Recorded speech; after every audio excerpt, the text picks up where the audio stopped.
A question that followers of Christ often ask is, how do I meet new people who don't yet know Jesus? I feel like I'm surrounded maybe by Christians, and I don't know anybody who is far from God. So today, in Disciple Making Movement Essentials, video number 8, we actually want to look at the life of Jesus, and we want to ask that question of how did Jesus meet people who were far from God, but yet came near to him?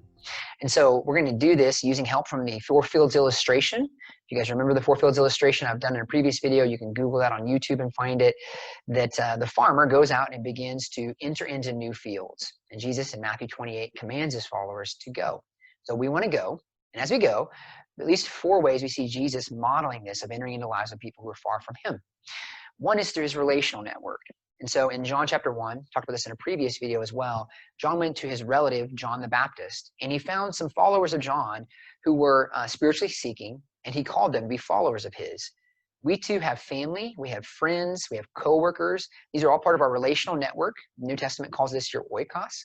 And that's where we want to begin. We want to think about people that are a part of our relational network already. But number 2, we see that Jesus also employed what we could call a synagogue strategy.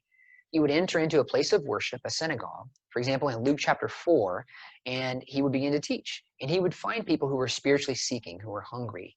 Did you know that not everyone in your place of worship has put their faith and trust in Jesus and actually has a personal relationship with God?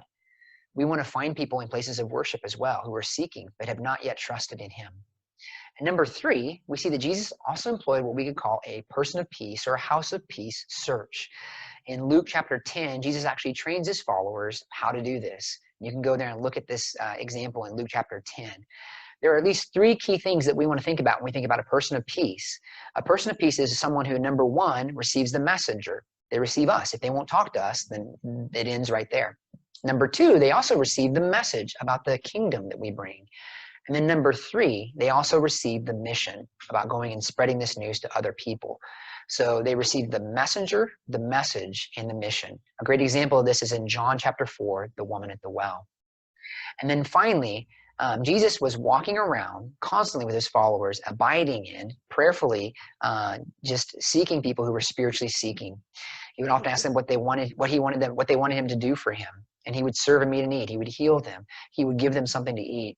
And we too can walk through our community, our neighborhood, through our office on our break, and pray that God would bring to us people who are spiritually hungry, who are seeking him. And so these are the 4 ways that we see Jesus modeling how to enter into the lives of people who are far from God, but yet who come near to us. And so in my next video, I hope to share more about what we would actually say as we move from field 1 over to field 2 and begin to actually open up a spiritual conversation. Hopefully this blessed you. If it did, feel free to share. Thanks for watching, friends, and have a great day.